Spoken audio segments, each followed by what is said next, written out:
Well, hello everybody. We're here for our update for June 26th, CTV Update. And wow, gorgeous day today. Lots of sun and great weather.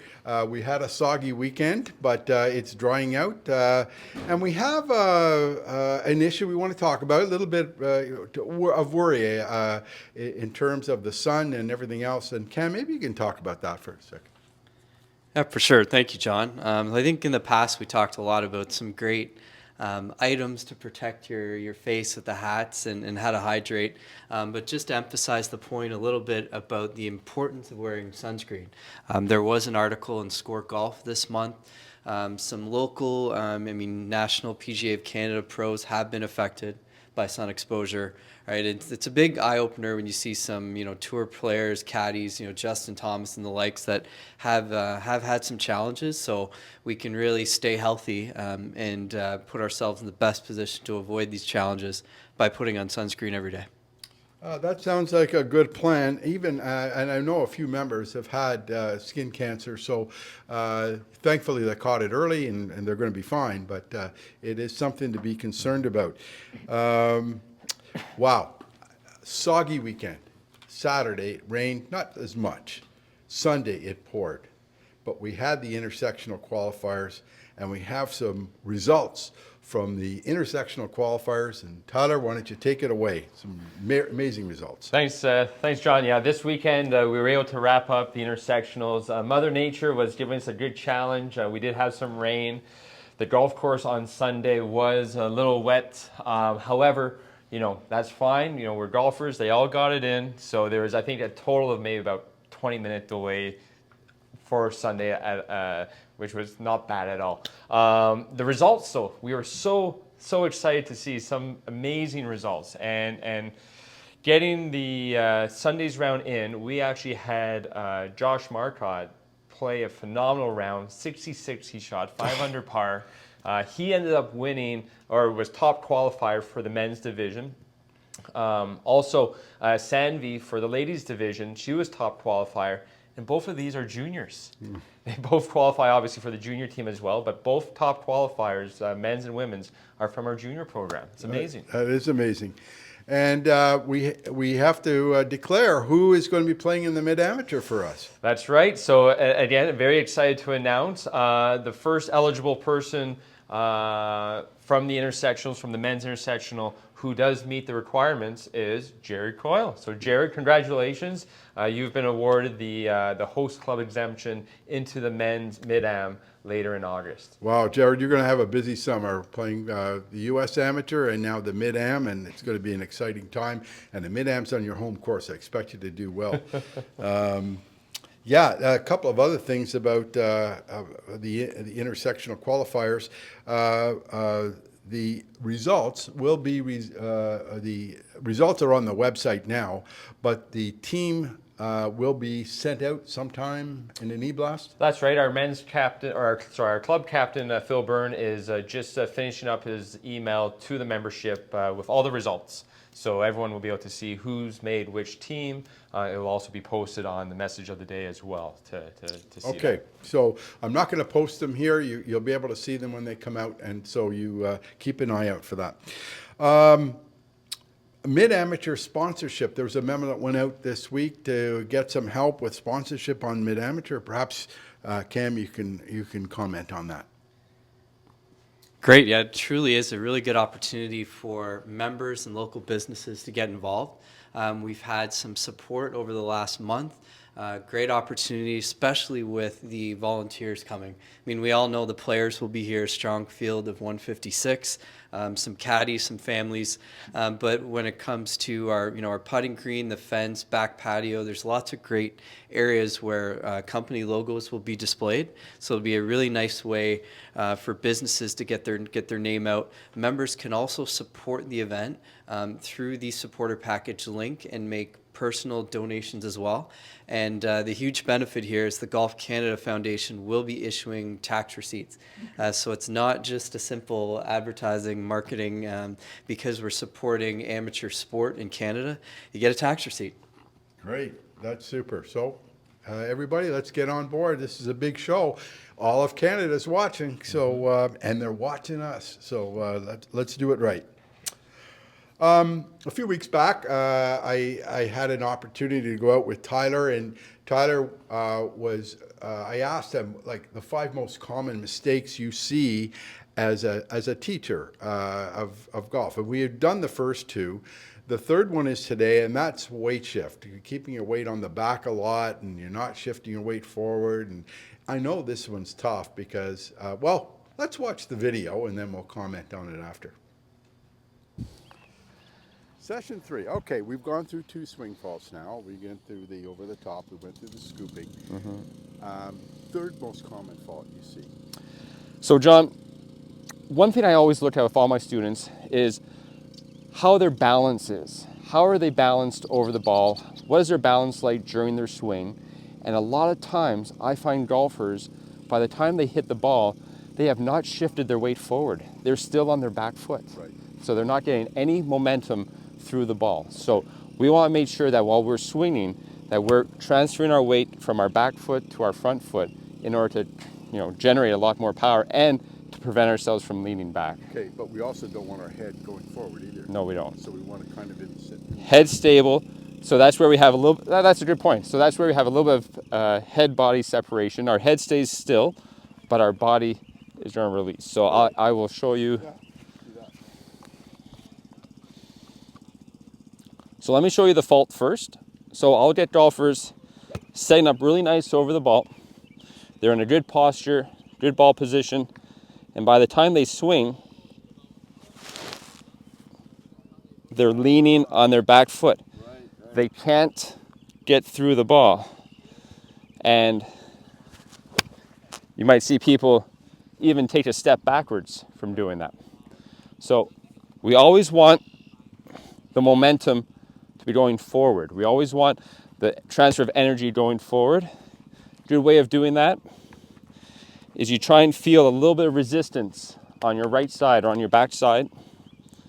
You do your turn, and then you're going to push off your back foot. You're going to push off, and you're going to get that weight shifting to your front, keeping your head over the ball.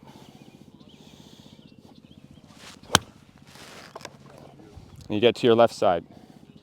Weight transfer, very important. How come you get all the regular flight balls and I seem to get all the limited flight balls? I don't know. Are these all? No, they're all limited. I just make them look like they're real ones. So, Tyler, one of the hard things about that weight shift issue, I understand you got to shift your weight forward, but keeping your head back at the same time, I feel like Elvis Presley up there. I don't know, like it's hard for me to do that. John, a little misconception. I mean, yeah, we are transferring our weight. It's not a direct lateral shift. You're turning your lower body, right? Okay. You're turning, and the result of turning does get your weight to your left. So if anyone feels like their head's a little bit bobbling a little bit, come and see us. We can really help explain what that move is. It's really the rotation of the lower body that gets the weight to your left side or to your front side. I gotcha.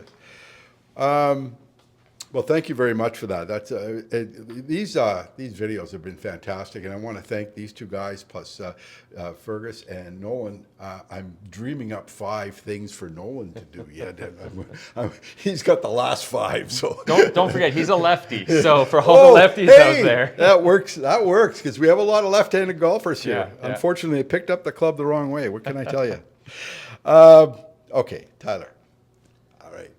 We've been a little light on pro shop deals. I'm sorry. Last week, I get the Canada thing. I'm wearing my Canada t-shirt, but I really think we got to do a little bit better, okay? You've got to do something here. What are you doing for us this week? Well, we have a pretty special promotion. Callaway just notified us. They have repositioned their pricing on wedges.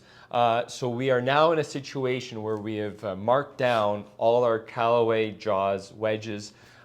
Pretty exciting. They regularly retail for $249. We have them here, $199 members special. And because they are now transitioning into a new wedge later this summer, we're going to do a contest. We have this beautiful, beautiful Callaway Jaws Raw golf bag. So with every purchase of a new wedge, your name's going into a ballot. We're going to give this bag away to one lucky member, and they'll be able to put that in their basement or use it as their regular game bag if they want. But it's this beautiful, beautiful Callaway golf bag here. So with every purchase, your name goes into a ballot. We want to get rid of these wedges. We got some new wedges coming in August, and $199. You can't beat that. You'll still get fit for them.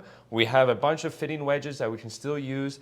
We've been doing fittings all last week, this week, especially now, right around the corner, club championships, intersectionals. You want those fresh grooves. This is a great opportunity. Oh, yeah. What a difference it makes when I bought that wedge from you last year. I could tell you don't have to change all your wedges. It's the one you use with a lot of chipping, and you'll notice the bite immediately. It's just amazing. This bag, I don't know how much this one costs. I've priced them similar. They're about $700. Yep. They're not cheap, and they're beautiful. I have one in Florida. It was given to me as a gift, thankfully, and I use it all the time. And they're fantastic. So the bag is that's a heck of a promotion. Hey, you've outdone yourself. Okay, take a break. Okay, you've done yourself. Thanks, John. Couple of issues we've got to talk about, at least one right now, is the parking lot.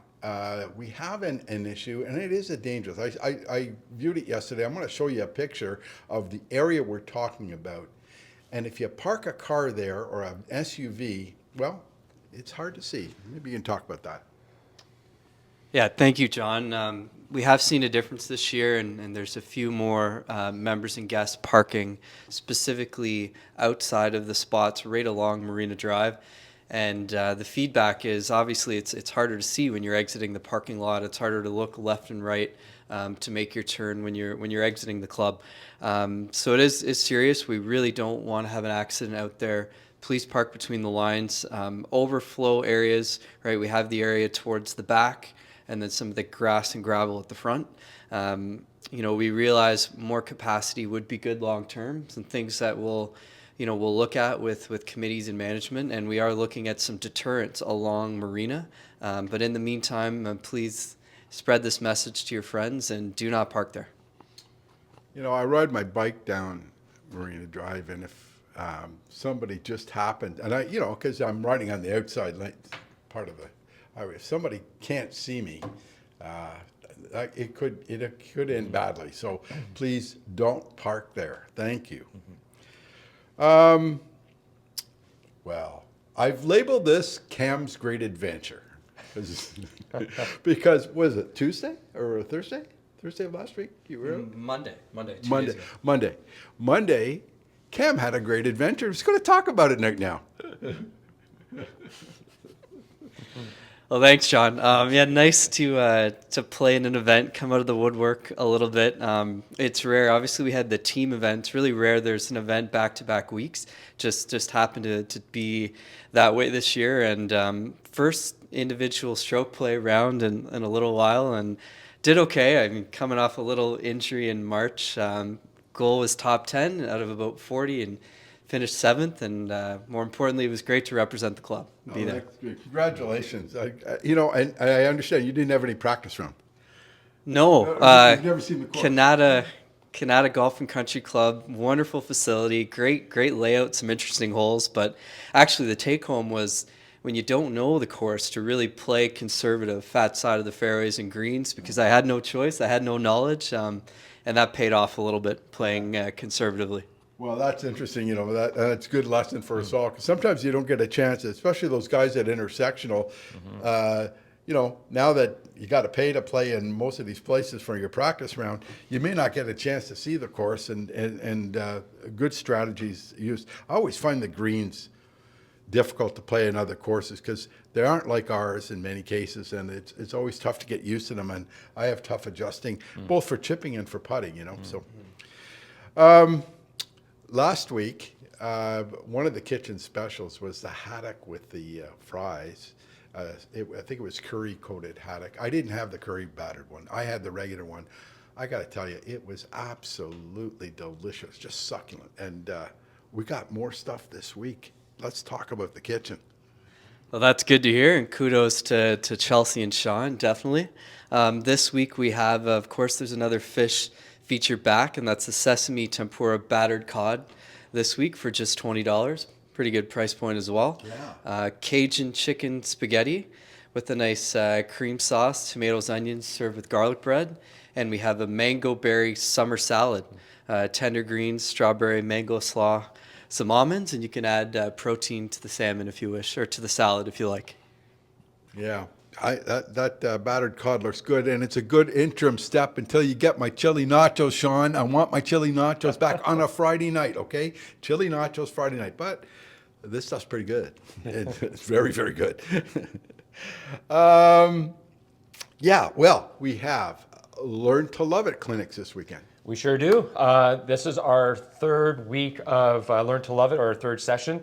This weekend's topic will be the big dog, the long stick. It's drivers, woods and drivers. So Saturday and Sunday, there's still space in the clinic. So Saturday sessions at 9 a.m.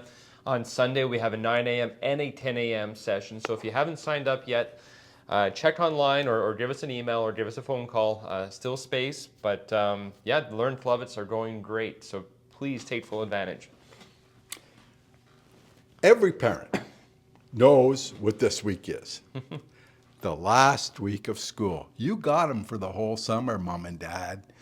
What are you going to do with them? Well, we have an answer, okay? Starting this Saturday, we have an answer.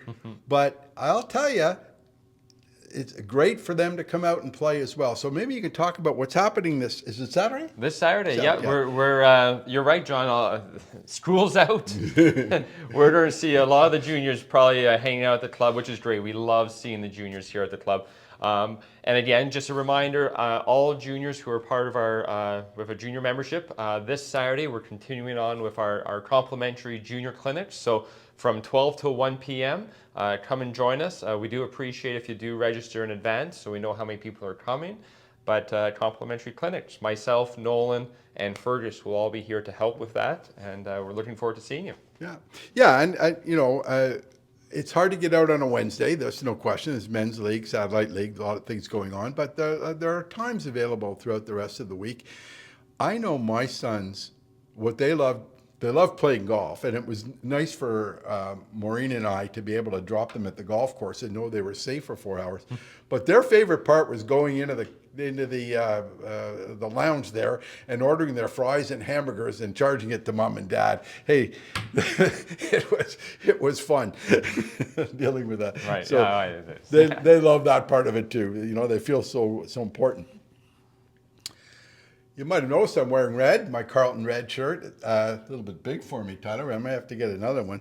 But that's because July 1st is on Monday, and we're having a flag game. We are. So it's the Canada Day long weekend, and it's great that it's falling on a Monday this year. So we are going to be hosting our flag game that we do every year. It's sign up on the first tee, so you don't have to pre-register. You just let us know when you're teeing off. It's basically, I think we've talked about it before, it's par plus your handicap.